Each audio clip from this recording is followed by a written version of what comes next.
I'm very pleased to be with you here to share some of the ideas about the issues raised on knowledge and knowledge economy. I am very pleased to be here also to meet friends. And I would like, of course, to thank very much my friend Adam, who has been trying to connect with what I've been doing for some years, I would say. And this is the first opportunity given to me to come and meet and talk. And also the institution which is hosting us, the Abdekader, and I extend my thanks to you. Although it says France, of course, everybody knows that it's from Algeria. Just looking at me, that's right. And I've been in France for 20 years at the University of Lyon. Prior to that, I was dean of the faculty at the University of Oran. And my friend here was a teacher of that time. And of course, also a member of some other institutions, in the MEKEI, Maghreb Technology Network, which I initiated 22 years ago. And with time, I became a member of the GlobalX, the Global Learning and Capacity Building Systems Network in the world, and currently vice president. So, when my friend Alan asked me to share this meeting, I said, well, knowledge economy, we've been writing a lot about this, papers and books, but what could I say? It would be a little different from what has been said now. I personally thought. Then I just kept in my mind that some years ago, 6 to 7 years ago, the United Nations Economic Commission for Africa, CA, asked me to see whether the new knowledge economy would help at least solve, not solve, partially address this issue of unemployment in North Africa and specifically on the Maghreb countries. Then, as of course we are talking about the youth, digital youth, we are talking about digital divide, we are talking about training, I thought that maybe we have an opportunity to tell you about this study. Well, I apologize, some of the figures are outdated. I wish I had more time to update, but as it is recent information, so on. Some of them, of course, are outdated. But I'm glad to say that although the figures might be a little old, the main trends are still there. Nothing much changed, even though some of the figures are 2007, 2008, but many of the things are still there. And of course, sometimes I talk about the Maghreb, and in fact, I am talking about North Africa, and I would like to apologize to my friend, Professor Rick, because I put Egypt in the Maghreb. That's not meaning North Africa, but Egypt, welcome to the Maghreb. That's part of the Maghreb. That's a big issue. We're happy to be united. Yeah, so sometimes I put you in the Maghreb too. So the question is, of course, which I address is what relationship between unemployment and knowledge-based economy and good knowledge-based economy have at least to solve some of the problems. I'm not saying that I have been able to answer in a definite manner these questions, but at least I try to address them for this topic, okay? Which is now a report published by the ECA, Economic Commission of Africa. And, so I will address these in 5 points. The Maghreb employment, or rather unemployment challenges. Then a few ideas about knowledge-based economy and challenges, of course, in relation to employment issue with some of the major difficulties. Then look at some of the new prospects and link to the digital dividend, which the World Bank has been talking about since last year, and how does that fit into this questioning, and not really recommendations, but it's really some food for thought, some questions I will address as debate, because there are more. So the employment issues, well, to start with, the region and Maghreb squeezed between four major challenges that have been exposed by my friends, demographics, in particularly some of the depopulated, Algeria, Morocco, Egypt. Climate change, of course, we are facing that issue. Human development issue has been raised. And global competition, which is linked to the problems. So these are, and of course, if we go into details, then we can have in each aspect some factors which contribute to that. But this is not really my. I'm just looking at some figures, as you can see. Figures has been mentioned: 100 million jobs between 2000 and 2020 to be created, with, of course, great share, 22%, would be for the 15th to 24th, and number of jobs specifically in North African area. There are, when you look at the details, about 14 million jobs being created within that period, according to these figures, which are not my research, but they are published by international organizations. So we are here with big challenge with, of course, countries like Egypt, Algeria, and also, to some extent, Morocco, being the highest share of this creation. And you look closely at this, many of these are first job seekers, as you can see. Some of them, 95% of young come first time, they have no experience. So they have to be prepared to the labor market without having really experience. And of course, those figures apply also to Qatar and Syria, Bahrain. And of course, another issue is this informality of employment. Of course, here also the figures are quite interesting, and of course raise other challenges. Total of North Africa, 48%, with of course, as you say, female almost the same race, slightly higher. And of course, this, of course, with different emphasis, Egypt being the highest, but Tunisia, Morocco, Algeria, and this situation may have changed since shortly. But I think the informality of jobs is still there. At least from the country I know, I would say now it's higher. The more we go along, the more people, young people coming out of the training system go to the informal sector, rather than go expect career in every formal sector.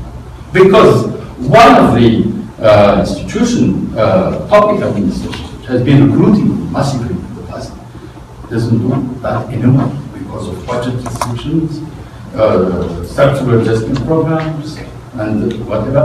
So that opportunity for recruiting public service, public functions is not there. So that means a lot of people can't have this guarantee of being employed by public sector. They go to the informal sector because the private sector has not that capacity to absorb them to the extent where they come to the labor market. And of course, the proportion of youth working in the informal sector has been growing, sometimes stagnant, but at least that gives you an idea. Well, it's almost half, 50% of the nearly in Algeria of youngsters, 15 to 24, are working in the informal sector, and but of course is quite challenging and raises major issues. But for the policymakers, how to get this possible, and of course that means the efficiency in absorbing those newcomers to the market is not that high. It's quite low, and these are some of the figures, which are 1 out of 7. You see that the absorptive capacity, the ranking is, the index here is rather less than half, less than average, 3.5 and 4 not one country has, of course, reached, and the ranking, of course, the ranking shows you that the efficiency of the market is something. So that means a lot of jobs in this sector and qualified jobs, low paid. Low knowledge contains, although these can be questions, because sometimes in the informal sector you can find a lot of knowledge as well, as some of the studies, and a lot of innovation for them. No possibility of upbringing the skills of these people, and sustainability of jobs, and of course, possibility of inclusive development through inclusive policies reduced because the whole portion of this labor force of young people are out of reach, so to speak, and high risk situation, of course. And the rate of unemployment, of course, the official figures, sometimes official figures, and the figures by other institutions may not be similar, but at least it gives you an idea that the rates are quite high. Is in Europe, 14% Algeria, 12% Morocco, Tunisia 14%, 13.5% Libya, and 9.1%. The years, you see, the figures are a bit old, but at least gives you a proportion of what the unemployment are. And of course, youth unemployment is what interests us. And although the figures are still a little old, as I said, a lot of things, trends are still there. If we go back to this, we see that the trends haven't really massively changed because of no structural policy has been able to reverse the trend of unemployment in that region, at least. Talking about. And of course, we have the knowledge employment paradox, we call it. What is this knowledge employment? Is the higher you are graduate, the higher likelihood that you are unemployed. Because the diploma and the qualifications doesn't give you a higher chance to go into the labor market, rather is the opposite. And this is what, of course, raises a big issue about knowledge. If you acquire knowledge to end up unemployed, then the question is, of course, how could you think of knowledge society or knowledge economy? Because the reality doesn't work in that sense that the more knowledgeable, the higher you have a chance to have an income and to have a job. And this, of course, is important because youngsters and people at school, they look at this and they say, well, why should I study? If I am going to end up unemployed, then why will I push my studies further? And this, of course, has helped somehow. And this, if you can show it here, Morocco, for instance.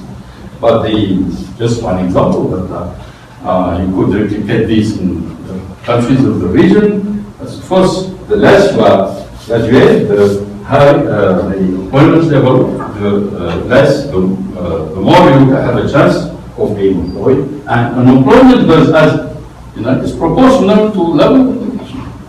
People who have higher education, 28% are unemployed. Whereas if you have a lower primary, then 10% of course unemployed. And this also, the policymakers have to address this problem and have to solve it. How can you reverse the trend to be able to go into knowledge? Because unless you do something, then you are probably, and that's not an easy thing.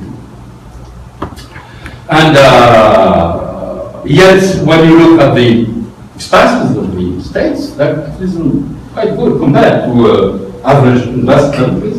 12% of the total budget, only 12%. Average LDC is 16%. But when you look at the average of the world, it's quite good. It's quite reasonable. You have even high, you see 21% for the average, but also the countries, Algeria as high as 27%, Morocco 27%, Tunisia. So we can't say that the states are not making an effort to trade and make of course, to educating people and training them. Yet, when you look at the results, they're not up to expectations, or up to the level of investment. So, but I think we are aware that about more than 80%, at least in Egypt, more than 80% of this budget goes to salaries. Yeah, okay, it's in the debate, but not only in Egypt. Not only in Egypt. Okay, so. Yes. These I have talked about, the series policy here of the unemployed are in 20 to 35, 20 to 30. So you see, the employment is really concerning the. So that means the weight of training adequate profiles rests on the shoulders of the training system as a whole. In all these countries we have seen, both precisely the responsibility of the university and the higher education system are high, because unless they train the right people with the right profile, then we are heading to mass employment. The more we go out, the more we have people who are trained, who go to do. And the contraction of the public sector as employers, this is what I said earlier, for the first job seekers, and the youth in particular, is one of the key issues. And of course, in parallel, the private sphere, or the private sector, is not compensating to the same level of the losses of jobs from the public sector. So, what can we conclude here? There is a real problem of absorption of qualifications, scientific content by the labor market. In other words, the issue, as I illustrated earlier, everybody talks about the inadequacy of the training system, has been well-known phenomenon by the slowdown of investment, of course, because of the downturn of the oil and incomes and whatever have you, the prices.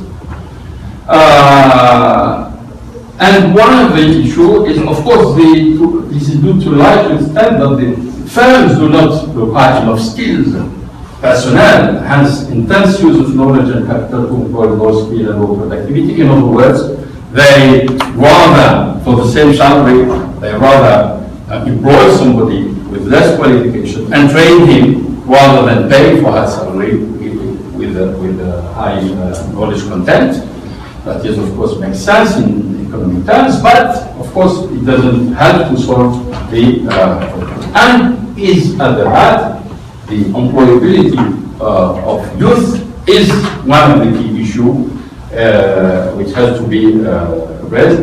But why these enterprises are not really asking for highly skilled personnel, if you look at some of them, or most of them, is in fact the whole issue of their competitiveness and productivity is raised.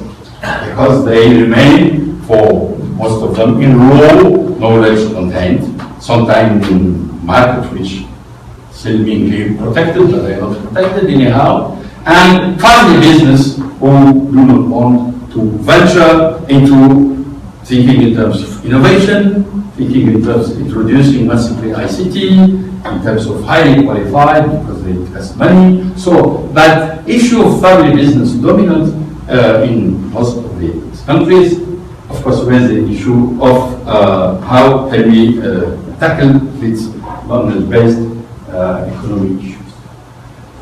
So these are more or less the picture of the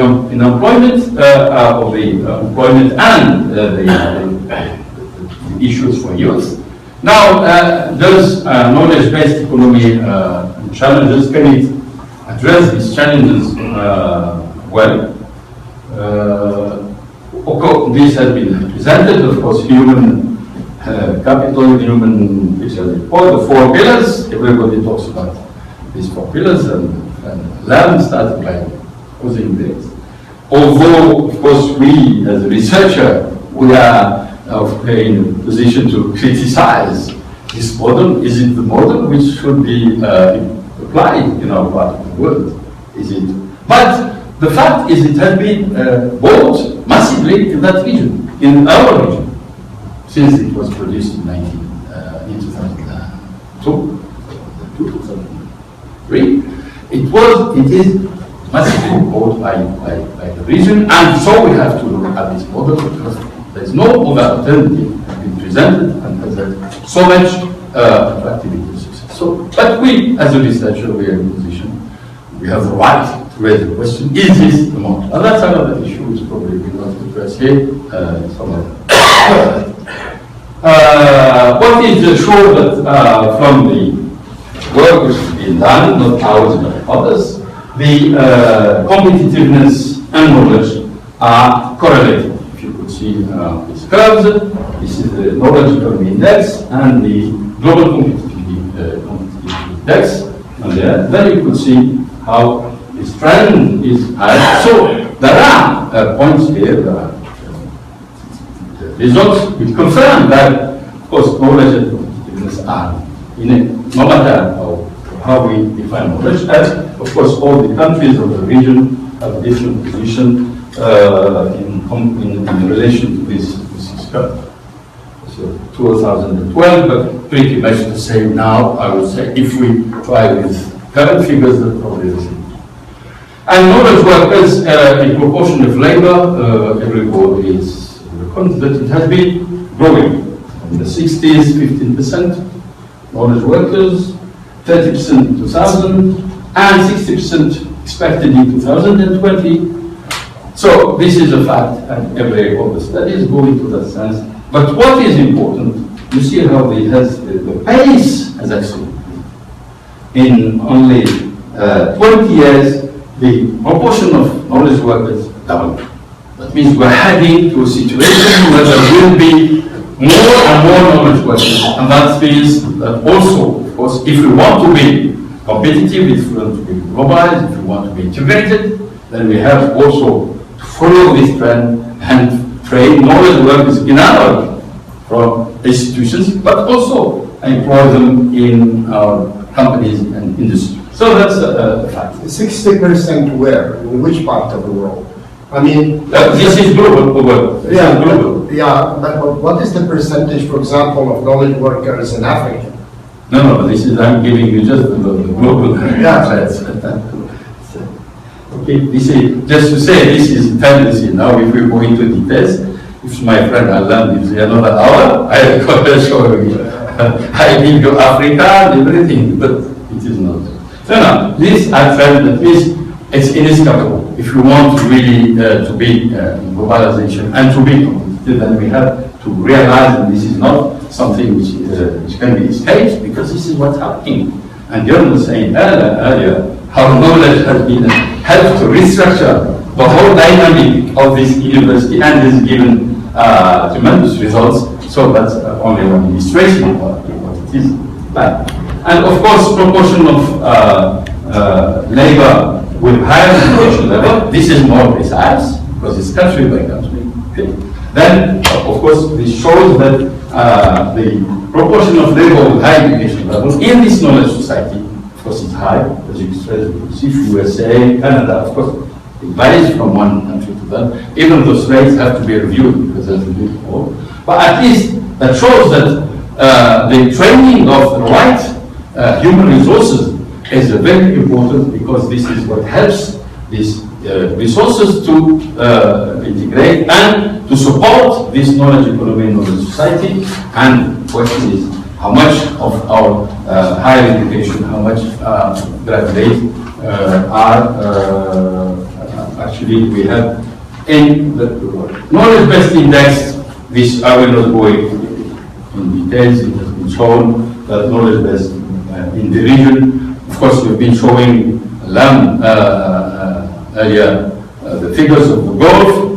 If we look at the Gulf, at the pictures and the figures in the Maghreb, it's not exactly the same picture. As you can see, a lot of the indexes rather are low, not as you mentioned earlier, with differences, of course, from one country to the other. But where education and ICT, of course, are not really that staggering, that those figures are, of course, a bit old. But even if you update them, it's probably the same picture. And if you compare them to what's happening elsewhere, shows that the region is not quite, in spite of investment in higher education, in ICT, the region is not quite up into the knowledge economy. Of course, measured by these four pillars. Of course, if we measure them differently, we may have a different question. The knowledge economy index here. If you go to the Gulf countries, of course, the picture is a little brighter. But if we go to the developed countries, of course, we are far away from what the people are doing in terms of what really in the knowledge economy, knowledge society. Basically, Scandinavian countries on the forefront, as you well know, and Canada is just to show you that in fact there's a lot to be done for the knowledge. And one of the other challenges is the weakness of students, before talking about the higher education and the graduates, weakness of students in scientific disciplines. As you can see here, scientific disciplines are in those countries, in the Mashraq and to the Maghreb, a proportion who are choosing science and technology are smaller, lower than the people who are choosing humanities and social sciences.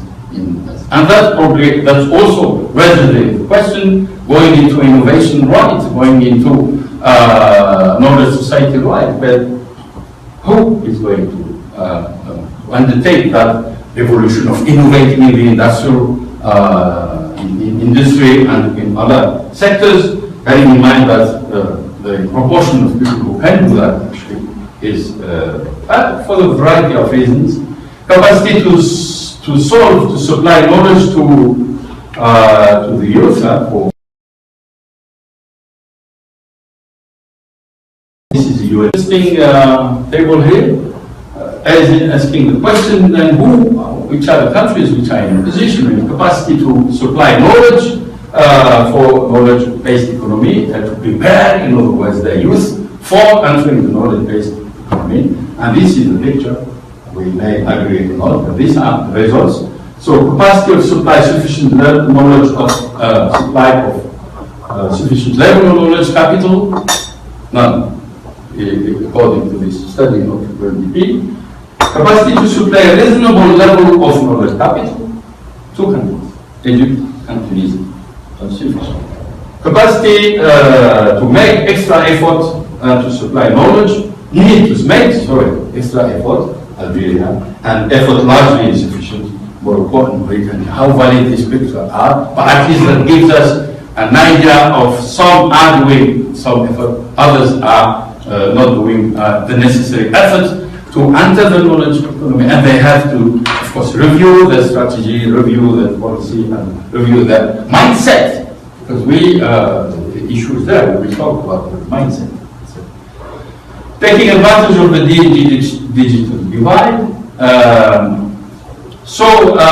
What is sure that if we take the ICT, a lot has been done in those parts of the world, in South Africa, hundreds of institutions of higher education equipped and linked to local networks. That is something which you can find easily, and internet servers, thousands of teachers, and full-time researchers with multi-computer, internet connection, access to high-speed internet work, setting up a platform for distance learning. This is being generalized in many universities to overcome, in part, the shortcoming of supervision in some school. Internet connection of all these institutions done through the National Academic and Research Networks, and students also equipped with software.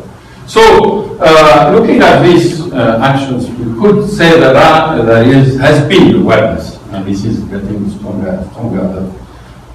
These countries have to be into the digital economy, which is now inescapable at high policy level. That is without doubt. Now the question is this enough in relation to the challenges? Is it right and in the right direction? That's the question. And of course, all countries have some programs specific to higher education, to connect them and to improve higher education and education. TRBNet in Nigeria, the EEE, Education Initiative, Egyptian Education Initiative, e-learning, e-content, networking, Tunisia programme École de Demain, École Virtuelle in French, Libya Open University. So we have all these programs which really have been pushed by government to bring when you look at what happened in the productive firm level, this is well problem. It's good to have all these potential at university level, but when they come to the workplace, the firm level, not all companies are aware or have done that sufficient work and investment to be able to be in the knowledge economy and society. This is a study done out of a small sample, and you can see the results are not always, only 60% have high debate, 86% websites. But again, what do they do with the website? Question. Intranet 14% is slow, extranet 10% only, EP for programming and for managing 10%, and computer ownership, of course, that has gone quite high. So even if you have the right profile with the right input, the right capacity or capabilities in ICT, when they come to the labor market, it's not always easy to do. So is the Maghreb application, is it capable or ready to take advantage of the digital dividend which has been mentioned earlier? Not so much, because the educational system has specific characteristics in the knowledge-based economy which are not really allowing it to be right in it. Countries at the top of the index, as we know, include new curricula, new cross-curricular competence, while literacy and numeracy skills remain fundamental, foreign languages, science, etc.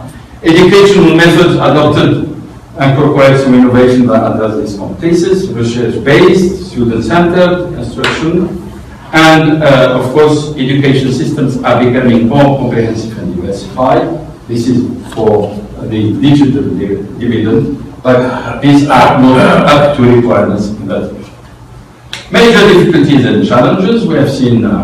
So here I refer back to a report written by the World Bank. Some of you may recall this report. Quite popularized the road not traveled in 2008, looking at the education system throughout the region. And these are some of the conclusions, and I think these are still valid, these conclusions, although they are almost 10 years old, but they have really analyzed. Schooling presents itself as a pyramid with a decreasing group of students moving to higher level of education, a lot of losses, only a small proportion thrive at higher education. Post-compulsory education doesn't show flexibility. In other words, once the decision is made in the field of study, no possibility of going back. Oops. Few opportunity to pursue studies after a break in the labor market. This flexibility, sandwich course, going back, that is not there. Formal vocational training tend to be dead end for most systems, and the examination system emphasizes the selection of students for more advanced studies rather than accreditation. So we go for the diploma rather than the competence and capacity, which is the requirement now of knowledge. And of course, one of the key questions is how close universities close to industry and how collaborative they are. Here again, the rankings doesn't show that they are doing it that well. You see, 133 countries, Nigeria 124, Tunisia 52, that's better, Morocco 113, Libya, Egypt 129. Whereas in parallel, if you put those countries who are in the knowledge economy and knowledge society, then you see the ranking, of course, with first USA, Sweden, Switzerland. So this shows the gap which exists, and of course, that there is a lot of effort to be done to get university and industry to collaborate.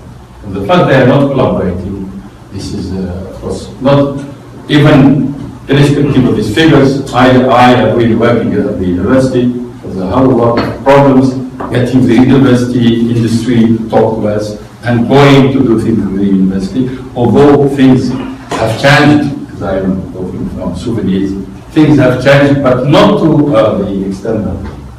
Major issues of so inadequacy, those are just things which have been inadequacy of profile, resistance to change, the issue of quality on the syllabus and teaching program, issue of insurance quality, and of course this issue of skepticism that the university, if you go and talk to people in the street, that the university will really change society, they're very skeptical that it is. And that's important. You have to change mindset that the university effectively can play a role and can change society and can bring to life society. That's also another challenge.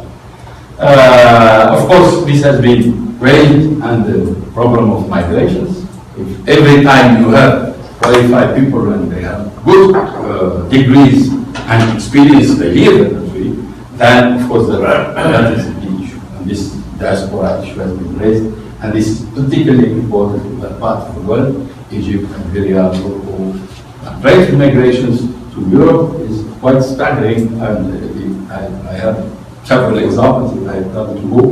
The number of qualified in medicine, in engineers and officers who leave. And of course, level of openness, and level of openness is important because you are in the knowledge society if you are also globalized. If you are entering the world of globalization, what we realize that low capabilities and low openness, this is what many of the countries of the region concentrate rather than high capability and high openness. And this is what the challenge is, how to bring these countries from here to this level, where they are capable and competencies, but they are also enough, open enough, and to the rest of the world. New prospects, and I probably stop soon because I've taken too much time. Prospects, the potential of the services are still not developed as much as one expects. There is a potential in services because what we realize that knowledge economy has also a big share of services in the production of wealth, and so there is a lot of potential to develop services, and in developing those services you offer a lot of opportunities for knowledge transfer. This is what we call the digital dividend, but also the digital gift, because there is a lot of youngsters who are unemployed, and those youngsters unemployed can, because of demographic reasons and others, can be actually massively converted easily into this knowledge economy, because in their everyday life they use digital devices, as I've seen, in terms of internet, in terms of webs and websites and apps and so on. Also, another opportunity, women. Because women are prospect of women employment in 2020 is likely to double within this period, and all this, of course, are potential for creating jobs, because knowledge economy, knowledge society is something which is, of course, which has grown to employ women in a variety of things. So this is quite a good potential for entering the digital dividend using women employment. And of course, as I said, the demographic or the growth of youth is also a digital gift, which is but this requires new skills, and possibly new skills that we should, if you want the digital dividend to be reaped, you have to reskill and look at the higher education again in syllabus, in terms of program, in terms of profile, in terms of pedagogical methods, like that. Because what this digital dividend requires is youth information resources of various types, 21st century skills, not the skills which we have already obsolete, and among these skills, of course, critical thinking, tolerance skills, collaborative skills. All these things which we are not really in our universities giving to youth, but still, as you mentioned, we're still in the old method of way of doing things. So we have to rethink how we are going to train those youngsters to be really inside. Youth information behavior, interpersonal, identity and perspective, social interaction. So a lot of things is happening out of the classroom, not the usual interaction between the professor and the students. A lot has to be. So the experience here is very interesting. How we created the space so that interaction is just as important as we're giving classroom. Interacting out and in learning without also civil experience. So a lot of things are happening in the open space, not in the classroom, among groups, collaborative projects and everything. And of course, digital age principle, interactivity, connectivity, access. These are the challenges. And for knowledge economy also, as you could see, this is just to give relative, with the digital revolution in relative terms. In other words, we could have people who are very good at digital, at ICTs, but if they have, that's the only skill they have, then we are not. You have to realize that for these people to be into the knowledge economy, knowledge driven to create wealth, they have also to have at the same time other skills they need. So ICT is not the only one. Digital skills is part of it. Ethics and responsibility. Ethics is very important.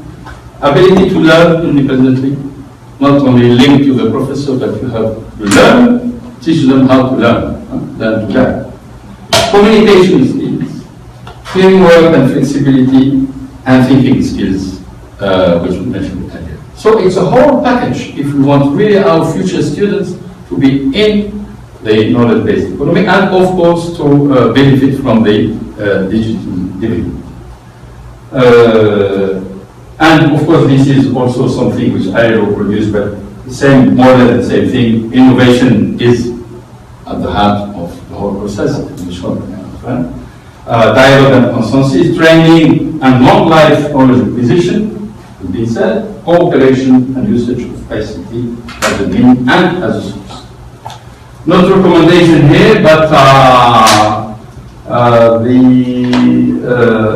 when we look at the recommendations for the digital dividend, you see that we have 7 major recommendations, which I think are all important, but we have to think in terms of feasibility, strengthening education, science, technology, engineering, and mathematics.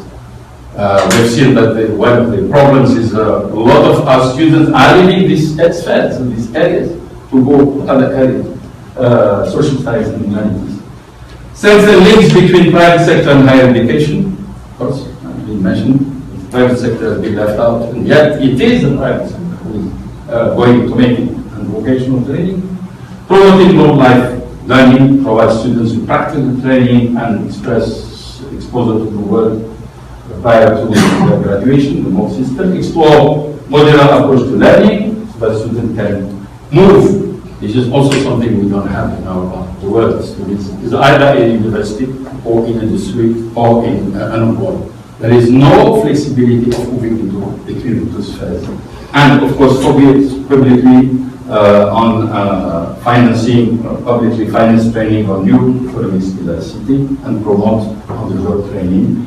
Other recommendation which have been also put forward, this is the CMI, which is also in Marseille, how to invest in digital Marshall Plan. They are putting the idea, I think, alive with that, that for the Arab countries and no part of the world, certainly for other countries, it has to be really a big push to be able to enter this knowledge economy, knowledge society, and to be, of course, benefit from the digital dividend. The gap between supply and demand, the training institution, but the state can also contribute by reforming. But the issue is, of course, inclusion. How can we include everybody? How can government help youth to include the older? How can government help youth, the elders, the rural and the isolated? And of course, how can we all together work?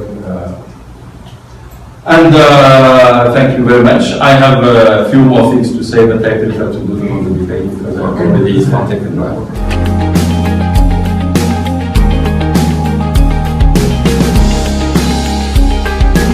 Please remember remember, if we all help and do a little bit, it will make a big difference.